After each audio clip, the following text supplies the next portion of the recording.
चकमक में आग, तेरा साईं तुझ में जाग सके तो जाग। जो तिल माही तेल है, जो चकमक में आग, तेरा साईं तुझ में जाग सके तो जाग। ध्यान से, तिल के अंदर में तेल है सब। आगे क्या बताए थे? जो चकमक में आग, आग के अंदर में क्या है बाबू? आग के अंदर में चमक है, रोशनी है और प्रकाश है।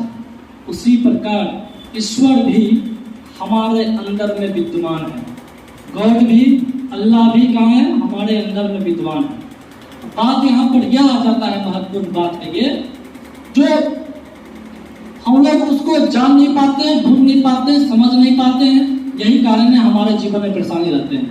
तो इसको अंदर की ईश्वर को, अंदर के जगत को जागृत करने का जो मंत्र है उसका नाम है गायत्री महामंत्र। सबसे पहले हम लोग एक बार गायत्री महामंत्र बोलने की कृपा करेंगे।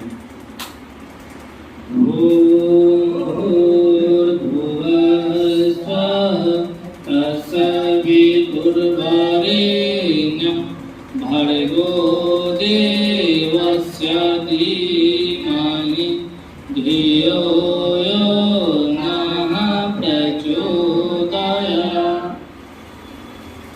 आज आप नजर उठा करके देखें चारों तरफ और विचार करके देखें तो लोग एक चीजों का शिकार हो गया है। ध्यान से सुनेंगे, जिसका नाम है टेंशन। रास्ते पर कोई व्यक्ति चल रहा है और दूसरा व्यक्ति भी अगर उसको देख करके हंस दे, सिर्फ हंस दे, तो घर पे आएगा ना तो उसको टेंशन हो जाएगा, ये व्यक्ति हंसा क्यों। अब सोचने लगेगा, परेशान होने लगेगा, ये व्यक्ति हंसा था तो हंसा था क्यों, उसके लिए टेंशन। कोई व्यक्ति रास्ते पर परिचित व्यक्ति है या अपरिचित व्यक्ति भी है, अगर उसको देख करके अपरिचित व्यक्ति उसको टोक दे, अब उसके लिए भी सोचेगा, विचारेगा कि व्यक्ति मुझे टोका क्यों, क्योंकि जानता, उसको पहचानता नहीं था, तो उसके लिए टेंशन। आज आप बड़ों को देखो, बुजुर्गों को देखो, तो वे आपको एक टेंशन भरा जीवन जी रहे हैं। बच्चों को भी देखिए और बड़ों को भी देखिए, युवाओं को भी देखिए, तो टेंशन से वो जीवन को जी रहा है। और यहाँ तक कि आजकल के न्यूज़पेपर को उठा करके देखें तो ऐसा आपको प्रतीत होगा कि युवा पीढ़ी टेंशन से इतना अपने आप को फ्रस्ट्रेट हो चुका है कि रेल पे पटरियों को जाकर के कूद करके जान दे रहा है। यही नहीं, जो बच्चे बाहर में पढ़ने के लिए जा रहे हैं वो स्ट्रेस और टेंशन के कारण, आपको पता है न्यूज टेलीविजन उठा करके देखे तो पंखों पर वो लटकते हुए जो है सो अपने आप को जो है सो जान दे रहे हैं। ये टेंशन है तो है कहाँ सा? अब विचार करके देखें, अगर ये जीवन अगर इतना ही ये बेकार होता तो इस जीवन में एक से एक दिव्य पुरुष, महापुरुष अवतरण लिए हैं। यहाँ तक कि भगवान राम कृष्ण भी इस जीवन में भी अवतरण लिए हैं। ये जीवन अगर इतना बेकार रहता, टेंशन से भरा हुआ जीवन रहता, तो वो अवतरण इसमें नहीं ले लेते। इसका मतलब ये है, इसका कारण को ढूंढने की जरूरत है। कहा जाता है ये जीवन जो है सुदुर्लभ जीवन है ये है, और इतनी बड़ी जीवन है तो उसके बावजूद भी या कहाँ पर क्या कमी रह गई है, क्या दिक्कत रह गया है, क्या परेशानी रह गया है, यह सारी समस्या हमारे अंदर में आ गए हैं। इन चीजों पे चिंतन करने की जरूरत है और मनन करने की जरूरत है। मेरे प्यारे मित्रों, इसका कारण एक ही चीज है, अगर अंदर में जा करके आप देखेंगे तो हम लोगों का जो है एक चीज बदलने की जरूरत है, गुण, कर्म, स्वभाव। अगर आप इसको बदल देते हैं तो आपके जीवन में जगत का अवतरण आ जाएगा। वेद मूर्ति तपोनिष्ठ पंडित श्री राम शर्माचार्य क्या बोलते हैं? मनुष्य में जगत का उदय, धरती पर स्वर्ग का अवतरण। जिस दिन आपके अंदर में जगत का उदय हो जाएगा तो चारों तरफ का वातावरण जो है ये आपको स्वर्ग जैसा अनुभूति होने लगेगा। स्वर्ग कहीं पर बाहर नहीं है, नर्क भी कहीं बाहर नहीं है। आपके एक हाथ में स्वर्ग है और दूसरे हाथ में नर्क है। आप चाहें तो आप अपने आप को श्रेष्ठ बना सकते हैं, उत्कृष्ट बना सकते हैं, महामानव बना सकते हैं, दिव्य बना सकते हैं। अगर ये बना दिए तो निश्चित रूप से आप स्वर्ग वाला जीवन जी रहे हैं। अगर आप नहीं बनाए, अगर आप गिरना भी चाहे तो निश्चित रूप से ये भी आपके हाथ की बात है। आप नर पामर, नर कीटक, नर पशु, नर पिशाच, राक्षस क्या से क्या आप लोग बनते हुए जा सकते हैं, वो आपका नर्क वाला जीवन है। ये दोनों संभावना किसको मिला है? केवल और केवल मनुष्य को मिला हुआ है, अन्य प्राणियों को नहीं मिला हुआ। ये आपके हाथ में ये चीज है। लेकिन वे जगत जागरण कैसे होगा? चिंतन चरित्र स्वभाव, उसको बदलने की जरूरत है। आपका चिंतन क्या हो? परिष्कृत हो। आपके सोचने की तरीका क्या हो? परिष्कृत हो। आपके सोचने की चिंतन क्या कैसा होना चाहिए? आपको महापुरुषों जैसा जीना चाहिए, बेहतर होना चाहिए। चरित्र कितना होना चाहिए? उत्कृष्ट होना चाहिए। स्वभाव भी कितना होना, कैसा होना चाहिए? तो स्वभाव भी आपको शालीनतावास होना चाहिए, लेकिन उसमें भी आमूलचूल परिवर्तन करने की जरूरत यहाँ पर है। 3 चीजों को अगर आप लोग बदल देते हैं तो निश्चित रूप से आपके इसी जीवन में, इसी काया में, इसी शरीर में आपको जो है सो जगत का उदय हो सकता है। और उसके लिए आपको यह समय जो है, अभी का जो समय है, निश्चित रूप से यह समय बहुत ही महत्वपूर्ण समय है। अगर आप लोग समय को नहीं पहचानेंगे तो बहुत ही पछताते रह जाएंगे। और आप विचार करके देखिए, पिछले दिनों भी हम चर्चा कर रहे थे, क्या बताए थे? जो अगर किसी व्यक्ति को पोलियो मार दिया तो पोलियो की दवा देने से कोई फायदा नहीं हो जाएगा। पोलियो का दवा तब पिलाया जाता है जब उसको पोलियो नहीं मारा गया रहता है। उसी प्रकार अगर आपके जीवन में आदत गड़बड़ा गई है, आपका स्वभाव विचार गड़बड़ा गया है, आपका चिंतन चित्त गड़बड़ा गया है, तो तब जो है सो उतना उसके बाद में फिर उसका मेडिसिन लीजिए, उसके बाद आप अध्यात्म कीजिए, मेडिटेशन कीजिए, ध्यान कीजिए, अच्छे विचार पढ़िए। इससे अच्छा हमको इस तरह से जीवन जीना चाहिए जो हम बीमार ही नहीं पड़े, हमारे जीवन में उत्कृष्टता की कभी कमी ही नहीं रहे, हमारे जीवन में कभी भी स्वभाव गड़बड़ाए ही नहीं, हमारे अंदर में चरित्र कभी गड़बड़ाई नहीं है। इस तरह से जीवन जीने की जरूरत है। उसके लिए समय को पहचानना पड़ेगा। अब ध्यान से सुनेंगे, समय को किस किस ने पहचाना है। जो समय को पहचाना है वो निहाल हो गया था। समय को पहचाना था कौन? हनुमान। हनुमान कौन थे? आपको पता है?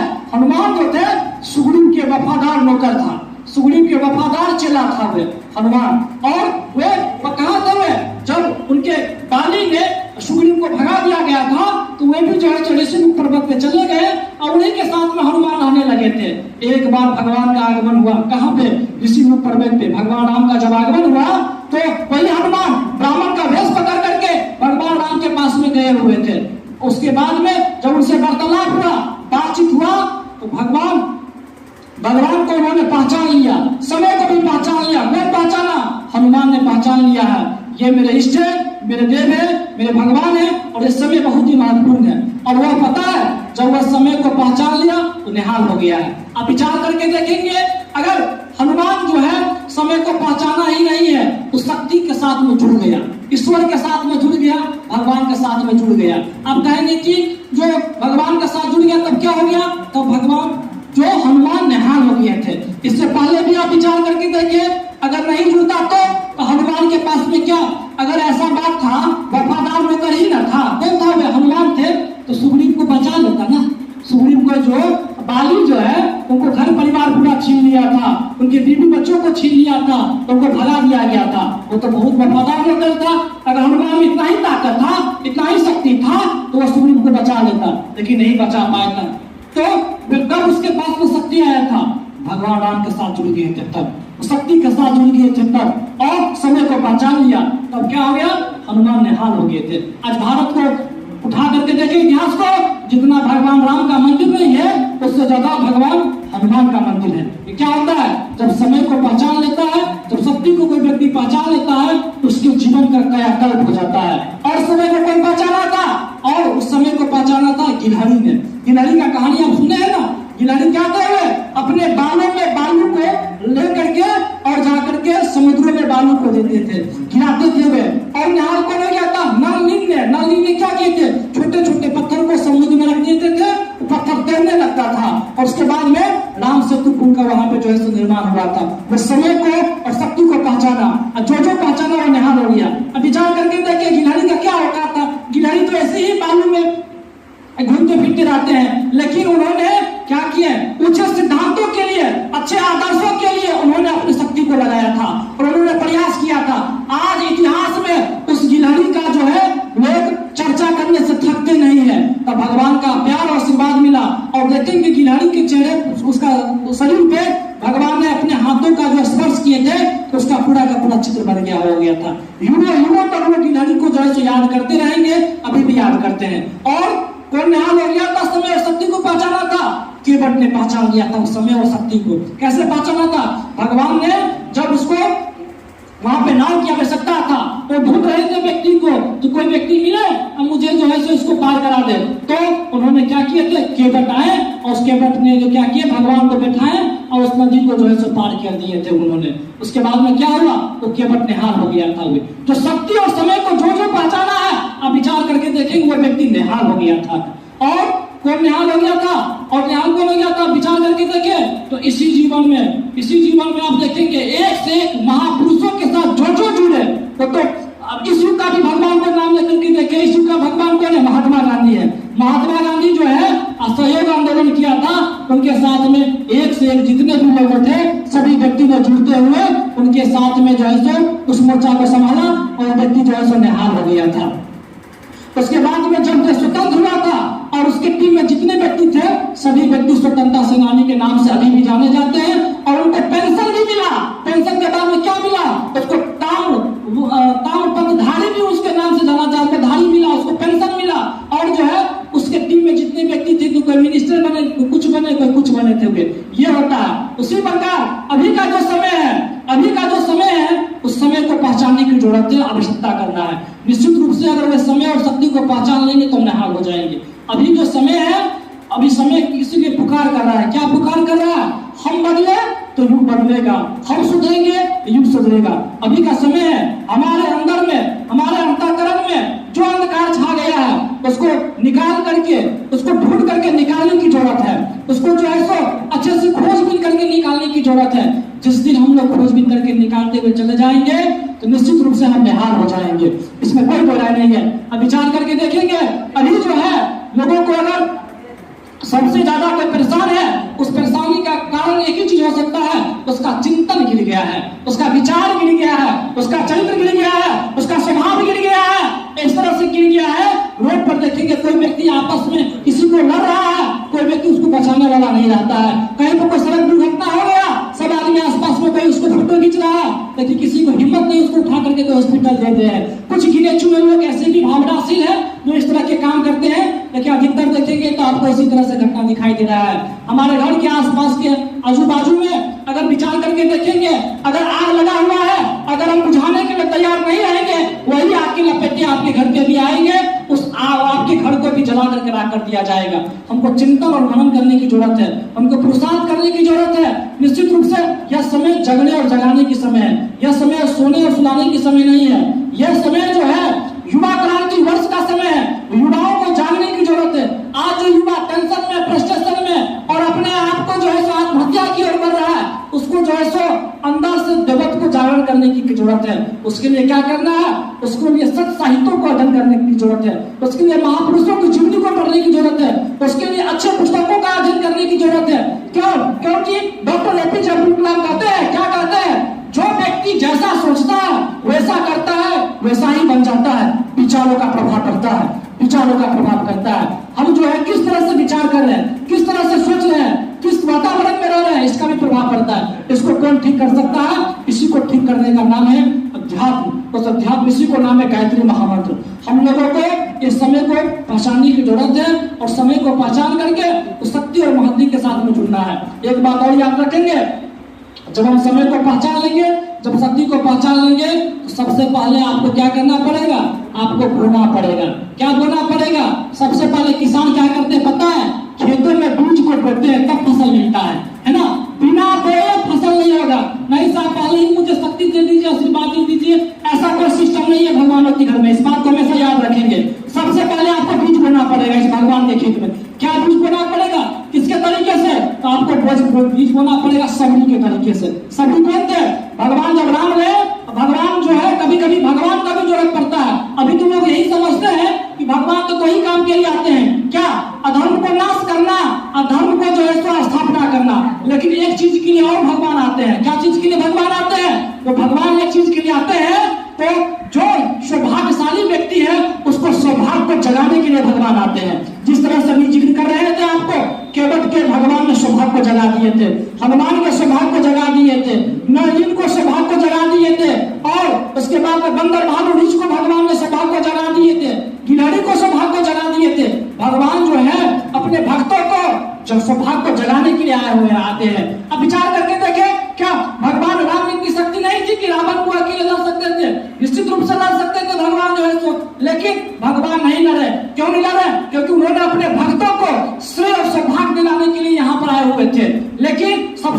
को मांगेंगे। भगवान हनुमान ने क्या किए थे? समर्पित कर दिए थे। केवट ने क्या कर दिए थे? समर्पित कर दिए थे।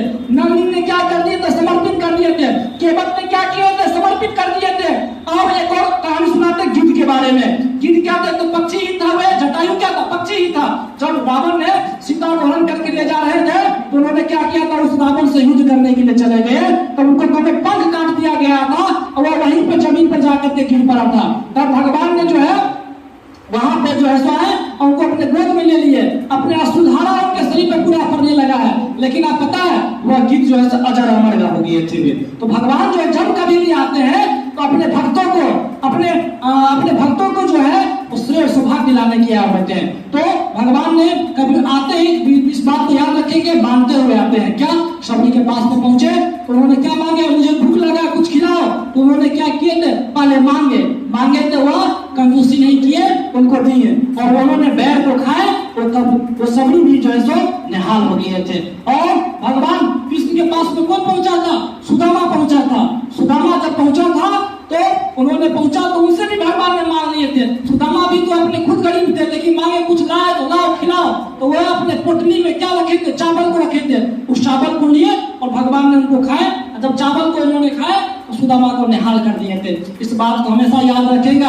आपके जीवन में भगवान अगर कभी आएंगे, ईश्वर कभी आएंगे, वो ईश्वर है तो कहा, वो तो अभी के अंदर में, लेकिन मांगते हुए आएंगे। इस युग में भी वेदमूर्ति तपोनिधि पंडित श्री राम शर्मा आचार्य ने आपको मांगने के लिए आए। क्या मांगे है? बेटा अपने चिंतन चरित्र स्वभाव को बदल दो, अपने गुण कर्म स्वभाव को बदल दो, बस हो गया। बस अपने अंदर में जगत को जागरण कर लो, अपने अंदर में महाप्रज्ञा जो भी 24वां अवतार कह सकते हैं, महाप्रज्ञा अवतार आप इसको कह सकते हैं। यह अवतार जो है सो ये महाशक्ति के रूप में, गायत्री के रूप में अवतरण हो चुका है। उसको हम लोग को धारण करने की आवश्यकता है। और विचारों का जो परम पूज्य गुरुदेव का जो सत साहित्य है उनको जो है खुद पढ़ना है और दूसरों को भी पढ़ाने की जरूरत है। जिस दिन हमका चिंतन मनन स्वभाव विचार बदल जाएगा, निश्चित रूप से उसी दिन से अब आपके जीवन में एक क्रांति का जो है सो उदय हो सकता है। इन बातों को ध्यान देने की जरूरत है और समझने की जरूरत है। तो भगवान मांगते हुए आते हैं। तो किसान क्या करते हैं? सबसे पहले थोड़ी देर पहले जिक्र कर रहे थे तो किसान पहले खेत में बीज बोते हैं, उसके बाद जो है सो फसल जो है काटता है। और इसमें एक बात और है, किसान बीज तो बोते हैं लेकिन वह किसान जो है समय को भी पहचान लेता है। अगर वह समय को नहीं पहचानेगा, सही समय पर बीज नहीं बोएगा तो वह जो है वे अच्छे फसल को पैदावार नहीं कर सकते हैं। लेकिन जो किसान समय को पहचान लेता है, सही समय पर बीज बोता है, तो निश्चित रूप से उसका फसल लहलहाती हुई उसका कोठी जो है फसलों से, उसके अनाजों से भर जाते हैं। तो ये समय अभी उसी तरह का समय है। यह समय जो है यहाँ पर भगवान ने, ईश्वर ने सभी को पुकारा है, बेटा बदल दो। क्या बदले? हम अपने आचरण को बदल ले, हम अपने स्वभाव को बदल ले, हम अपने रवैयों को बदल ले, हम अपने चाल ढाल को बदल ले, हम अपने विचारों को बदल ले। ये बदलने का समय है। निश्चित रूप से यह युवा क्रांति वर्ष का समय है। यह क्रांति हम लोगों को कहां से पैदा करना है? खुद से करना है। हमारे मिशन में नारा भी है, हम बदलेंगे युग बदलेगा, हम सुधरेंगे युग सुधरेगा। युग निर्माण कैसे होंगे? व्यक्ति के निर्माण से। इसीलिए हम लोग को अपने व्यक्तित्व को बदलने की आवश्यकता है। अब अपने व्यक्तित्व को कैसे बदलेंगे? मंदिर में जाकर के भगवान को अक्षत पुष्प चढ़ाने से बदलेगा? नहीं साहब, उसके समय नहीं बदल सकता है। तो हमको क्या करना पड़ेगा? हमको बैठ करके चिंतन मनन करना पड़ेगा और अपने विचारों को बदलना पड़ेगा। अच्छे विचारों से जुड़ने की आवश्यकता है। जिस दिन ऐसा कर देंगे तो हम विश्वास दिलाते हैं जो कायाकल्प हमारे जीवन में हो जाएगा। इसीलिए हम लोग प्रत्येक रविवार को यहाँ पर आए और यह युवा प्रकोष्ठ बल में जुड़े और यहाँ पर युवा प्रकोष्ठ में रह करके हम लोगों को अपने आप को बदलने की जरूरत है। इतना ही बात कह करके हम आज की बात को समाप्त करेंगे। ओम शांति।